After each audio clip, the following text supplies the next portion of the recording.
bagyo ng buhay ang kaharap. Pasan-pasan sa balikat, bawat araw ay mabigat.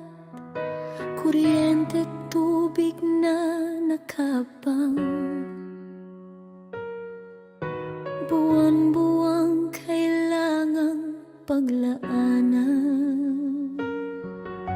Pagkain sa hapag na dapat mapagkasya, pamasahe at baon ng mga anak sa eskwela, habang pilit na iniipon ng munting kinikita para sa bukas na hindi pa nakikita.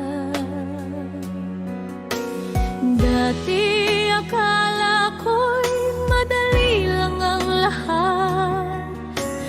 Bakit laging pagod sina mama at papa?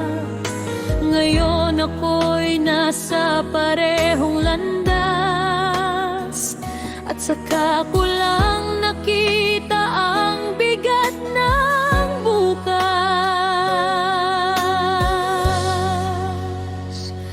Ngayon ko naunawaan, ngayon ko naramdaman ang mundong pasan-pasan ng mga magulang.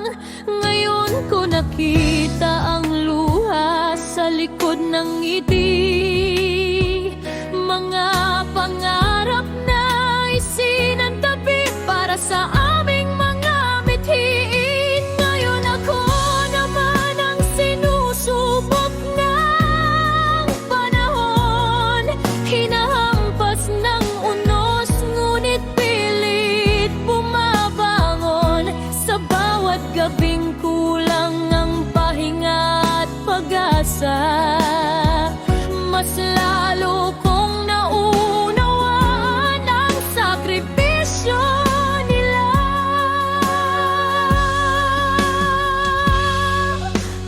May ipon na unti-unting binubuo, may mga bayaring hindi maaaring ipagpaliban bukas, may mga pangarap na kailangang isantabi muna para sa mga responsibilidad na dumarami pa.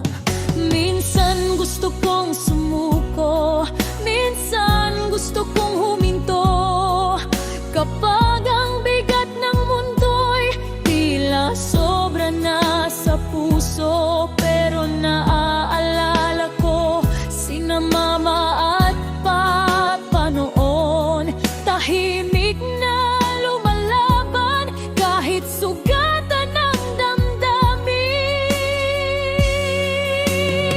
Kung kinaya nila noon, kakayanin ko rin ngayon. Sa bawat patak ng pawis nila'y may nakatagong inspirasyon. At kung maibabalik ko lang ang mangga ng daang taon, mahigpit ko silang yayakapin habang may pagkakataon. Sasabihin kong salamat sa bawat sakripisyo, sa bawat gabing kayo ang nawalan para kami magkaroon mga bagay na hindi ko nakita nung bata pa ko. Ngayon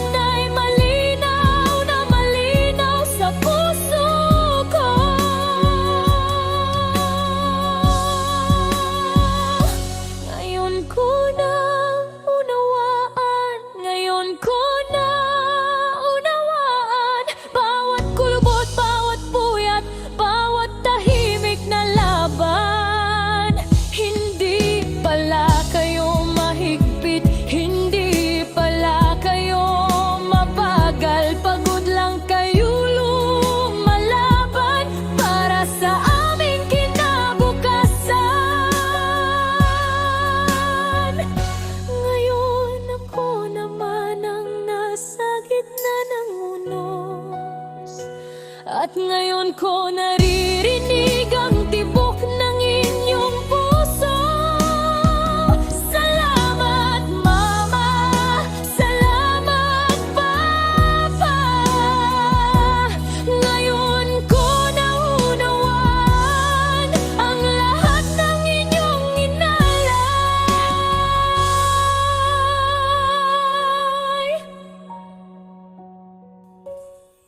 Noong bata pa ko, pangarap lang ang nakikita. Ngayon, responsibilidad ng kasama sa bawat umaga. At habang ako'y patuloy na lumalaban sa buhay, bitbit ko ang aral ng pagmamahal.